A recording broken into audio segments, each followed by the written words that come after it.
In fact, Madagascar is called the Bleeding Isle because when it rains from the mountains, you actually get red water coming out at the river mouths, which really looks from the air like the island's bleeding.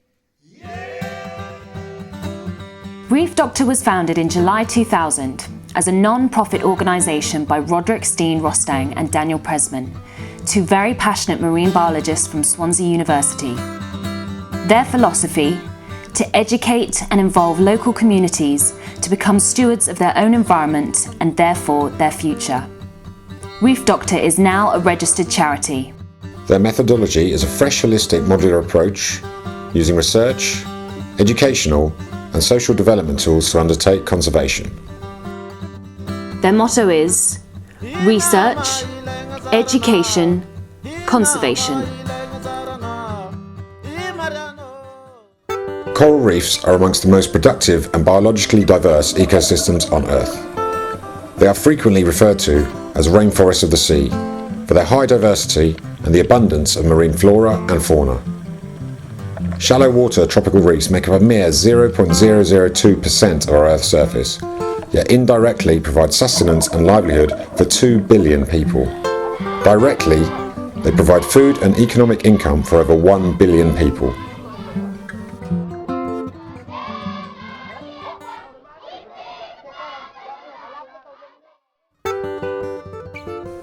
(25% of all marine fish species are associated with coral reef ecosystems. These ecosystems support a global tourism industry worth $9.6 billion a year. However, 10% of the world's coral reefs have been lost since 1998, with a further 48% at high risk of complete destruction over the next few years. ReefDoctor's first mission has been the coral reef system of southwest Madagascar, the third largest of its kind in the world, with particular focus on the Vezo fishing tribes who rely totally on the resources attained from this vast yet fragile ecosystem.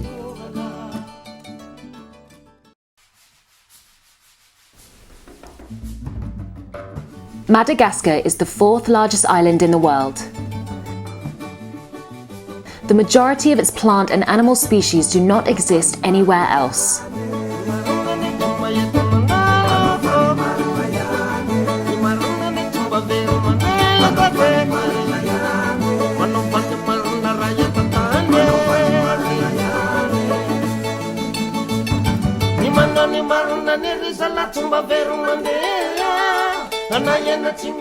It is the jewel of the Indian Ocean. Some ecologists calling it the eighth continent. It is, however, the 32nd poorest country in the world. This enigmatic island is suffering degradation of its terrestrial and marine environments, which may be its ruin, if something is not done soon.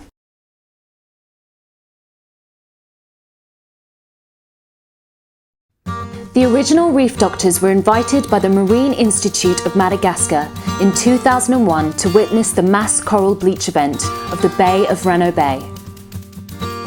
After observing the local community's reliance on this reef system, they were compelled to return and try to help them cope with the rapid changes to their environment and resources. In late 2002, they set up an official collaboration with the Marine Institute in Tulea and created the first ReefDoctor team, made up of students, international scientists and locals from the village of Ifati.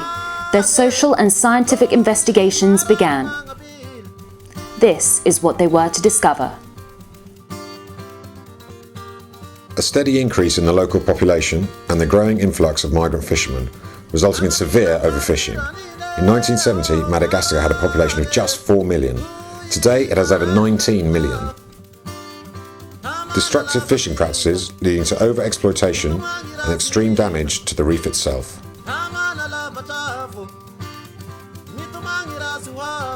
Drastic deforestation and in particular the decimation of the mangroves, leading to unprecedented sediment runoff into coastal waters. The resulting mass algal blooms suffocating the life cycle of the reef.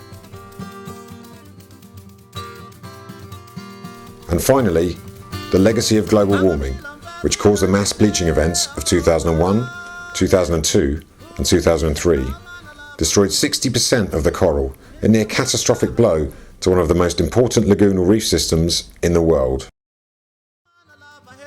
From this information and the good rapport established with local communities throughout this period, ReefDoctor started its education, social development and conservation programs to tackle these issues. Having begun work predominantly in the once idyllic villages of Ifati and Mengili, work has now started to encompass all the 11 villages in the bay, successfully spreading the ReefDoctor system. In 2004, ReefDoctor finalised its core objectives in the Bay of Renobe. These centre on 3 key modules: marine research, marine management and community development. ReefDoctor uses internationally recognised protocols to assess and monitor the present and evolving state of the health of the coral reef and its associated ecosystems, sharing this information worldwide.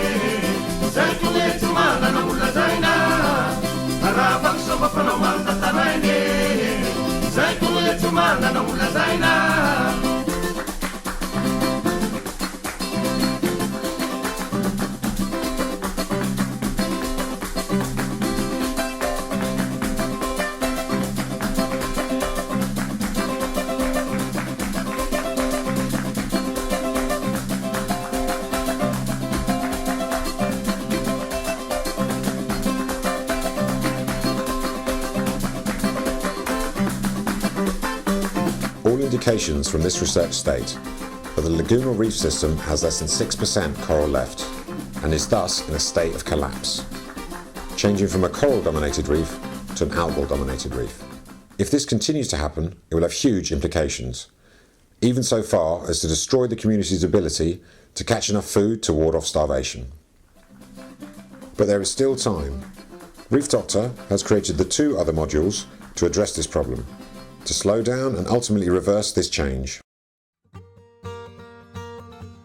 Understanding where they fish, what they catch and how they catch it.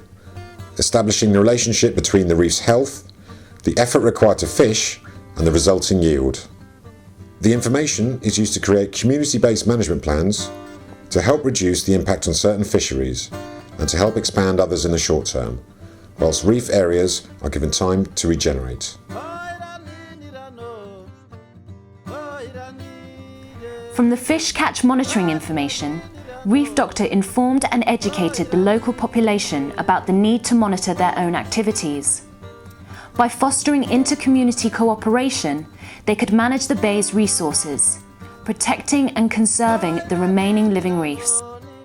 ReefDoctor has been the first to successfully set up and train an association of fishermen called Fimihara, bringing all 11 villages of the bay, 30,000 people under one concerned banner.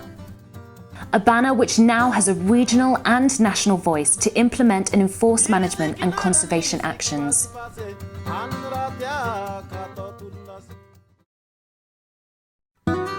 These roles empower members of the community to monitor their reefs and resources, and then, by acting as educators to the rest of the community, implement their own management solutions with ReefDoctor's guidance. Presently, ReefDoctor can only afford 2 officers for 5 villages, but with more funding, they can extend this to cover the remaining 6 villages of the region.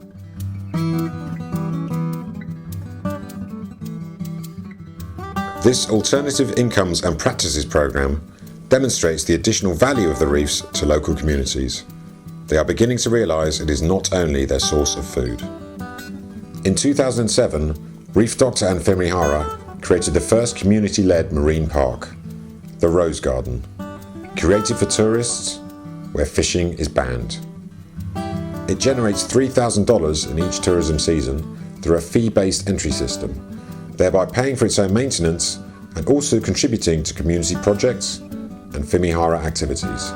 Most importantly, these marine parks allow fish and their juveniles to grow, increasing the fish stocks for the whole lagoon. 2 more villages have now signed up to create their own marine parks. ReefDoctor has also created a local fishing boat alliance known as the Pirogues Association to help fishermen generate additional income escorting tourists to the reef and taking fishing pressure off it. Alternative habitats are designed to enhance fish biodiversity and biomass through the creation of new fishing grounds, leaving time for the natural reefs to regenerate. ReefDoctor has experimented with two types of low-cost, replicable habitats. First, their proprietary Indigenous Artificial Reef Component System, the IARC system. This creates an artificial reef using dead coral skeletons, which replicate the complex habitat needed for corals, fish and invertebrates. Secondly, the Fish Aggregation Devices, or FADs, a simple habitat which attracts fish from the larger reef area into a smaller zone, allowing for easier fishing using less destructive techniques. This helps to draw the fishermen away from the central lagoon area, relieving pressure on the heavily degraded lagoonal reefs. Both have proved highly successful, and with increased funding, this program can be put into wider effect, helping so many families as well as the environment. Alternative techniques are also required to replace destructive and low-yield fishing methods, whilst teaching the need for and use of more efficient, sustainable practices. In late 2008, the use of beach seine fishing, the process of fishing with a net from the beach, was banned in 3 villages. It was destroying the juvenile fish populations which inhabit the seagrasses close to shore. Banning was achieved by providing families with alternative nets with a larger mesh size, and also fishing lines, gaining bigger, more economically important fish for less effort, and allow the family's kids to go to school. With further funding, these replacements can be done in all villages in the bay, allowing for the juvenile fish to grow unaffected and to naturally regenerate the reefs.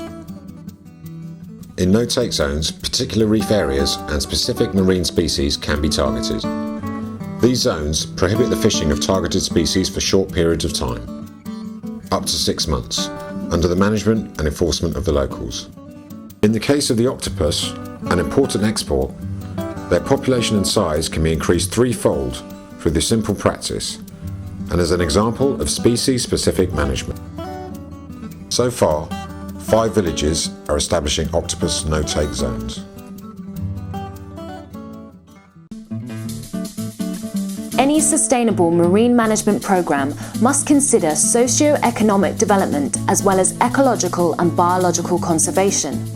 Community education is key. The next generation of breadwinners need to have a clearer understanding of their environment and knowledge of alternative opportunities at their disposal to cope with the ever-changing world. These children will then spread the word to their parents.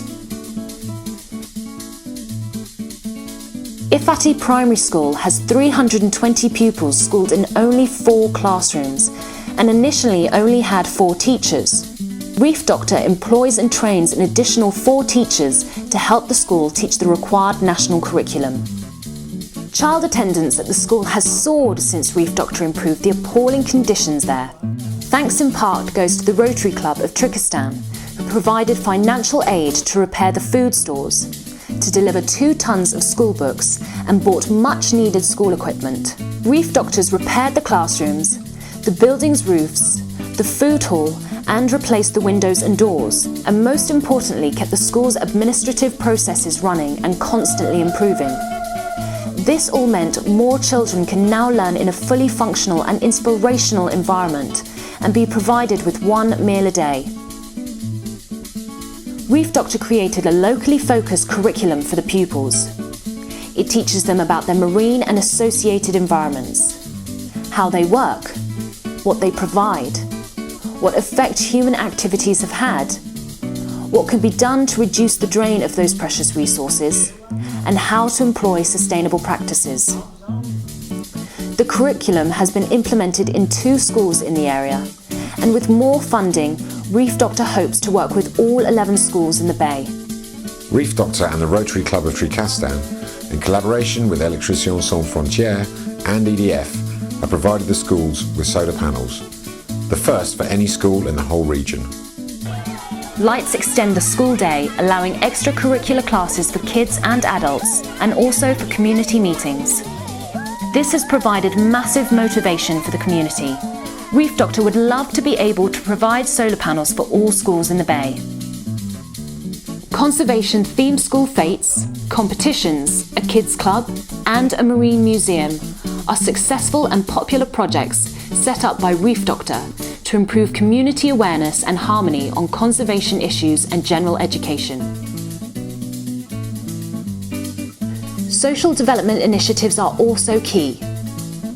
ReefDoctor set up the first women's association in Ifati, locally known as Fimitami, to empower local women to make important changes to their way of life.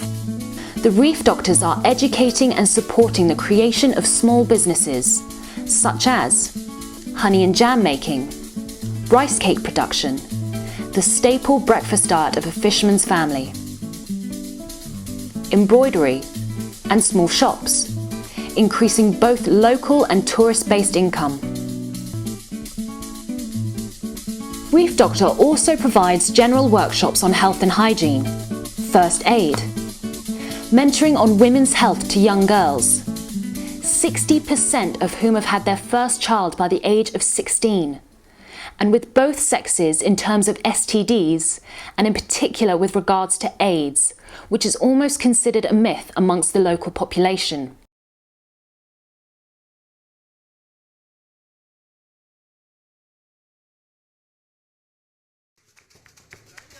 With a local, enthusiastic and charming entrepreneur who goes by the name of Mr. Elias, ReefDoctors established the Under-18 Sports Association. 180 children involved in rugby, football and volleyball. The girls and boys rugby teams both won the National Rugby Tournament of Madagascar, twice. Absolutely remarkable for a village of just 3,000 inhabitants.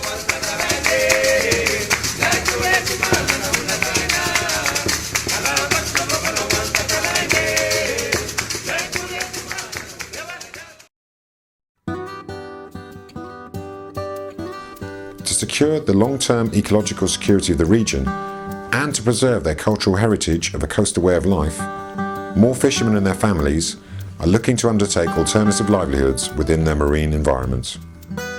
The Reef Doctors have worked with 2 villages, training farmers in best practices for crop and vegetable growing, such as water usage and use of natural fertilisers. ReefDoctor is very much hoping to expand upon these essential long-term alternatives, especially aquaculture, for it must be remembered that the locals are Vezu. They are fishermen and not farmers. ReefDoctor is in Madagascar not only to preserve the reef, but also these beautiful people's unique culture and way of life. The background to the Bay of Renobe is one of complex environmental problems alongside cultural and political issues, which differ markedly within each community. Over the past 25 years, the Bay and its communities have had their fair share of intervention from outside national and international organisations, all trying to save the environment and trying to help the communities develop sustainably. The evidence shows they have spent a great deal of money and achieved little. They failed due mainly to their approach, their lack of persistence and their short-sightedness.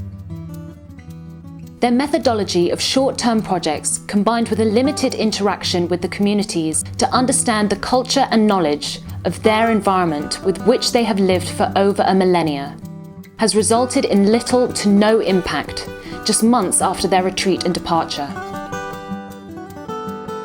ReefDoctor is the first organisation in 25 years to come into the Bay and fully achieve its goals using its holistic approach. A mantra of living with, understanding and involving the local populations first, before implementing long and short-term ecological and socio-economic projects, as well as developing a sound reputation with the regional and national governments, has been proving a great success. Its in-country partnerships are testament to the respect ReefDoctor has earned, and they still continue to try to bring other organisations together, to collaborate with expertise, experiences, methods and combining data for the sole benefit of the people and their environment. ReefDoctor has been given financial assistance, via its founder and the Stein-Rostaing family, and has achieved all this on a limited annual budget of £30,000. That's just $60,000 a year since 2002. However, due to the necessary expansion of the ReefDoctor team and of their system to other villages, as well as many more innovative projects commencing, the annual costs have doubled to more than $120,000 a year since 2006. To help with financial support for the project, in 2005, ReefDoctor set up the ReefDoctor Volunteer Programme to bring in marine biology trained graduates from universities and enthusiastic members of the public to take part in the work, receiving small donations from these volunteers to pay for their housing, food, lodging, equipment, diving and training. Donations also go towards paying for the staff of ReefDoctors and its many projects underway. This, however, currently provides just 20 to 30% of its operational budget. ReefDoctor is now looking to secure next year's funding target of $160,000 to ensure that the projects continue and are expanded to more people and more villages in the Bay of Rano Bay. This short presentation has outlined some of the main activities ReefDoctor undertakes. With more funding and support, the organisation can go from strength to strength, continuing to make massive improvements to the local communities and to the environment upon which they rely. Act local to help global.